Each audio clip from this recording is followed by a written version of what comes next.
সুপ্রিয় শিক্ষার্থীরা, আশা করি সকলে ভালো আছো। আজকে যে টপিক নিয়ে আলোচনা করব বহুপদী সমীকরণের যে chapter HSC higher mathematics second paper. Chapter ছিল মূলত 4। এই 4 চ্যাপ্টারের যে অঙ্কের সমাধানগুলো চলতেছে তার ভিতরে আজকে যেটা নিয়ে আলোচনা করব এই সমীকরণ 4x² - 4x + 1 = 0 এই সমীকরণ থেকে আমরা কিভাবে সমাধান নির্ণয় করতে পারবো সেটা। আমরা কিন্তু আগের পরপর বেসিক নিয়ে আলোচনা করছি, প্রমাণ যেটা করছি সেটাও গুরুত্বপূর্ণ। এর পরবর্তী স্টেপ যেটা আমরা আলোচনা করেছি যে প্রকৃতি কীভাবে নির্ণয় করা যায় বা স্বভাব এবং নিশ্চয়ক কীভাবে নির্ণয় করা যায় সেটা নিয়ে আজকে যেটা যাব সমাধান করব।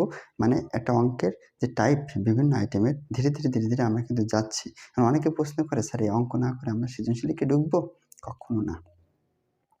সে অঙ্কগুলো আমাদের লাগবে। এখানে অঙ্ক আছে মনে করো অনেকগুলো, আমাদের হিউজ পরিমাণ। হায়ার ম্যাথমেটিক্স ইন্টারমিডিয়েট যদি ধরি, 2টা পেপার মিলে ধরলে 10,000-এর উপরে অঙ্ক, সূত্র অনেকগুলো রাখা আমাদের পক্ষে অনেকে সম্ভব হয় না, এক কথায় শেষ। তাহলে অনেকে আছে যে প্লাস যদি পেতে চাই তাহলে কীভাবে কী করা যায়। তা আমরা শর্টকাট টেকনিকের মাধ্যমে যেগুলো খুবই গুরুত্বপূর্ণ অঙ্ক না করলে না সেগুলো করব। করার পরে আমরা দেখবো সৃজনশীলে যাবো, দেখবো 100% আমরা প্লাস সম্মুখীন হতে পারবো। অঙ্কগুলো আমরা সলিউশন নিজেরাই করতে পারবো। তো এটা দিয়ে আমরা যেটা আজকে করবো সেটা হচ্ছে সমাধান। দেখো, সমাধান করতে গিয়ে আমরা যে কাজটা করব, x² + bx + c = 0 এই সমীকরণের সাথে আমরা একটা পরিচয় নিই। এটা নাম হচ্ছে দ্বিঘাত সমীকরণ। আমরা আগের প্রথমেই বেসিকের পরে প্রমাণটা করছিলাম। এখন অনেকে প্রশ্ন করেছে এটা কি আবার তো লাগবে না, এটা না হলেও চলবে। কিন্তু এটার থেকে যে একটা প্রমাণ আমরা করছিলাম যে এরকম x = -b + -√b²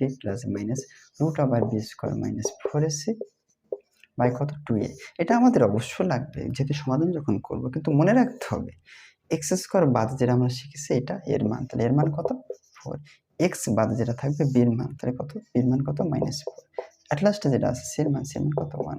এই মানগুলো এখানে বসাই দিয়ে ক্যালকুলেশন করে যেটা পাবো সেটা আমাদের উত্তর।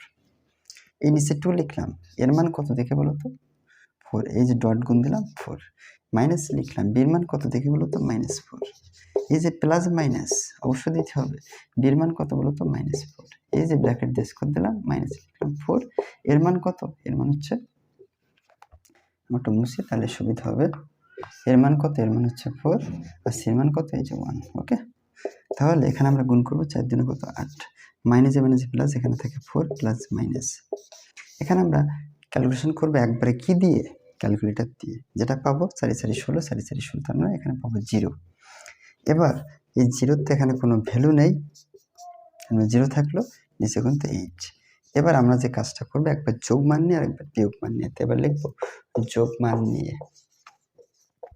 অনেকে বলে স্যার 0-এর কোনো ভ্যালু নেই, 0 বাদ দিয়ে বাদ বাকিগুলো করবো, কিন্তু এখানে 2বার করা লাগবে কারণ এখানে প্লাস মাইনাস আছে। তাহলে আমরা লিখবো 4, এখানে লিখবো x = 4 + 0/8, তার মানে কোথায় বলো তো 0-এর তো মূল্য নেই, 4 উপরে নিচে 8, তার মানে কত 4 × 8, তার মানে কত হাফ। ওকে, তাহলে একটা উত্তর বের করলাম। আরেকটা উত্তর যেটা আমরা করবো মাইনাস মান দিয়ে, দেখো মাইনাস মান নিয়ে। তাহলে x = আমরা কি লিখবো, আগে 4 লিখছিলাম, এখানে প্লাস, এখানে মাইনাস, এবার 0 আর নিচে কত 8। দুইটা উত্তর একই হবে বা সেম হবে, কিন্তু আমাদের নিয়ম তো ঠিক রাখতে হবে, করার কিছু নেই। 0 4 যোগ বিয়োগ করলে 4 থাকে আর এখানে 8, তার মানে আমাদের কত হবে বলো তো 4 × 8, তার মানে উপরে 1, তাহলে উত্তর কত হয়েছে হাফ।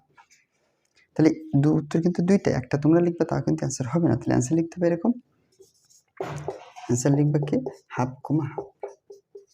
এই যে সমাধানের যে আইটেম প্রতিটা অঙ্কের একই নিয়মে আমরা করব। ধন্যবাদ সকলকে, নেক্সট ভিডিওতে দেখা হবে।